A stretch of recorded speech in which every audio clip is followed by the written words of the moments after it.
আসসালামু আলাইকুম, welcome back to my channel ANNK lifestyles.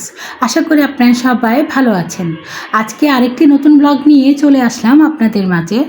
তো শুরুতেই দেখতে পাচ্ছেন এখানে আমরা যে ভাত রান্না করি সেই চাল আর মসুর ডাল এগুলো মিক্স করে নিচ্ছেন আমার মা।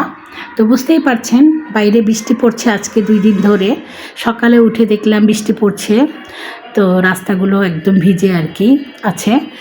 বৃষ্টি একটু কমেছে, তো ভাবলাম আজকে যেহেতু ঠান্ডা ঠান্ডা ভাব আছে, আজকে 2 দিন ধরে বৃষ্টি হচ্ছে, তো খিচুড়ি রান্না করে খাই।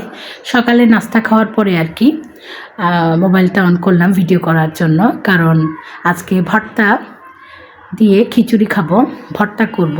তো কি কি ভর্তা করব ওগুলো চিন্তা করছিলাম। বাসায় এই যে বাদাম, চীনা বাদাম, এই বাদামের প্যাকেটটা ছোটো ভাই যখন এসেছিল তখন আমাদের জন্য নিয়ে এসেছিল ওখান থেকে আর কি, ভাই যেখানে থাকে ওখান থেকে।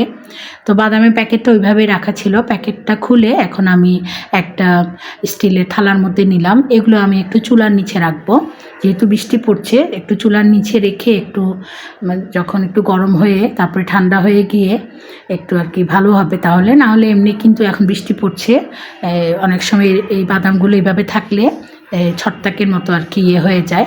তো ওখান থেকে আমি কিছু বাদাম নিয়ে ভেজে তারপরে খোসা আর কি ফেলে দিলাম। আর আমার এই যে রাফি বাবা ও আছে আমাদের বাসায়, তো বাদাম তো অনেক কি ভাজলাম, খাবো, বৃষ্টির দিনে বাদাম ভাজা খেতে ভালো লাগে। সেই সাথে কিছু ভর্তা করব, বাদামের ভর্তা করব খিচুড়ির সাথে খাওয়ার জন্য। তো বাদাম ভর্তা তো করব, সেই সাথে আর কি ভর্তা করব ওইটাও খুঁজে খুঁজে বের করছি, কারণ বাসায় তেমন কিছু নেই। তো কালো জিরা বলি আমরা এটাকে, কালো জিরা ছিল, অল্প কালো জিরাও নিয়ে নিলাম, কালো জিরারও ভর্তা করব।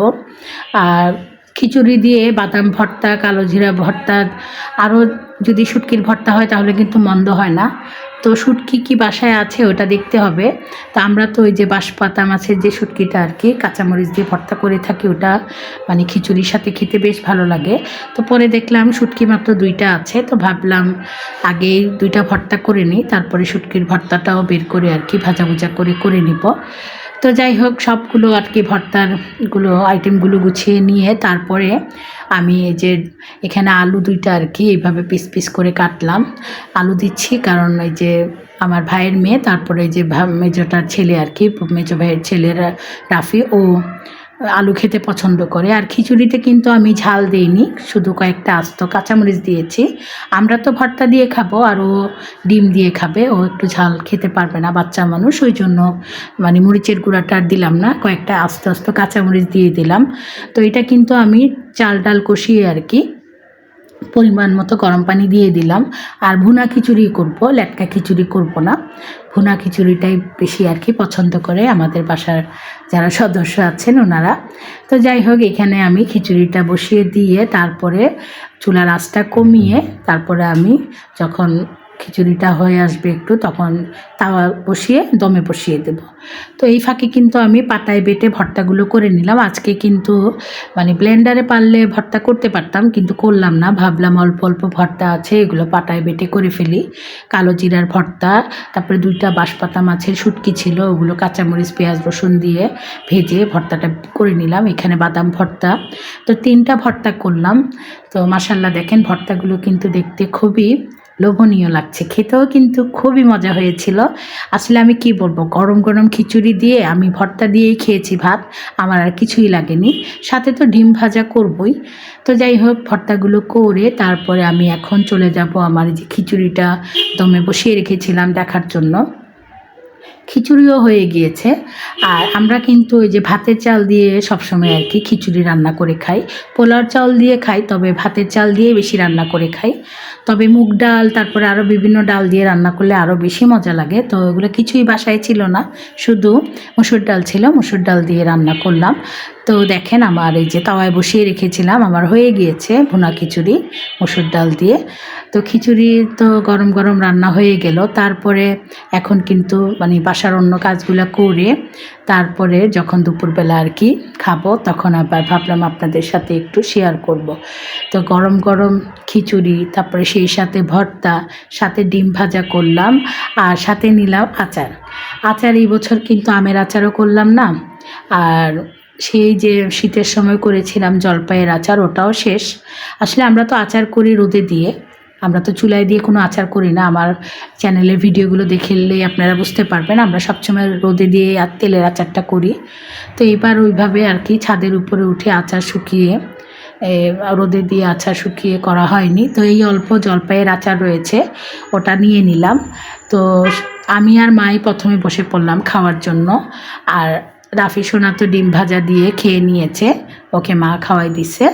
আর ভাইয়ের মেয়ে বললো তোমরা খেয়ে নাও, ও পরে খাবে। তো আমি আর মা গরম গরম খিচুড়ি ভর্তা নিয়ে ডিম ভাজা করলাম, সেই সাথে আচারের বয়ামটাও নিয়ে নিলাম। তো খুব মজা করে আমি এই যে বৃষ্টির দিনের যে ভর্তা খিচুড়ি করেছিলাম, ওগুলা মা আর আমি মিলে খুব মজা করেই খেলাম। তো আপনারাও নিশ্চয়ই খিচুড়ি রান্না করেছেন বৃষ্টির দিন উপলক্ষে, অনেকের ভিডিওতে দেখছি। তো কমেন্টস করে জানাবেন কে কে এইবার এই বৃষ্টিতে, এই বছরের এই প্রথম বৃষ্টিতে ভর্তা খিচুড়ি করে খেয়েছেন। আসলে ভর্তা খিচুড়ি যে খেতে হবে তা না, খিচুড়ি কিন্তু গরুর গোস্ত দিয়েও রান্না করে খাওয়া যায়, মুরগি দিয়েও রান্না করে খাওয়া যায়। তো আমার কাছে মনে হলো যে গোস্ত থেকে ভর্তা খিচুড়ি খাই, ভালো হবে। আর এই ভিডিওটা ছিল আপনার সন্ধ্যাবেলা, ভাইয়ের মেয়ে চা বসিয়ে দিয়েছে চুলায়, তারপরে গরম গরম পুরি একেবারে হোটেল থেকে আর কি আনিয়েছে, আমাদের যে বিল্ডিংয়ে দারোয়ান ছিল ওনাকে দিয়ে। আর চুলায় চা বসিয়ে দিয়েছে, মানে কি বলবো, সন্ধ্যার নাস্তাটা একদম জমে গিয়েছে, গরম গরম পুরীর সাথে দুধ চা। এক কাপ চা হলে আর কিছুই লাগে না। তো এই ছিল আমার আজকের ভিডিও, এই ভিডিওগুলো দিয়েই ব্লগটা তৈরি করলাম। ব্লগটা দেখে যদি আপনাদের ভালো লেগে থাকে তাহলে অবশ্যই লাইক দিবেন, কমেন্টস করবেন। যারা যারা আমার এই চ্যানেলে নতুন যুক্ত হচ্ছেন, আমার চ্যানেলের ভিডিও দেখে যদি আপনাদের ভালো লেগে থাকে তাহলে অবশ্যই আমার চ্যানেলটি সাবস্ক্রাইব করে দিবেন এবং পাশে থাকা বেল আইকনটি অন করে রাখবেন। তাহলে নতুন কোনো ভিডিও ছাড়া মাত্রই চলে যাবে আপনাদের কাছে।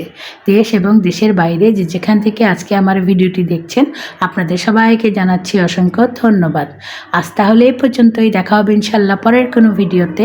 আপনারা সবাই ভালো থাকবেন, সুস্থ থাকবেন এবং সবাই আমার জন্য দোয়া করবেন।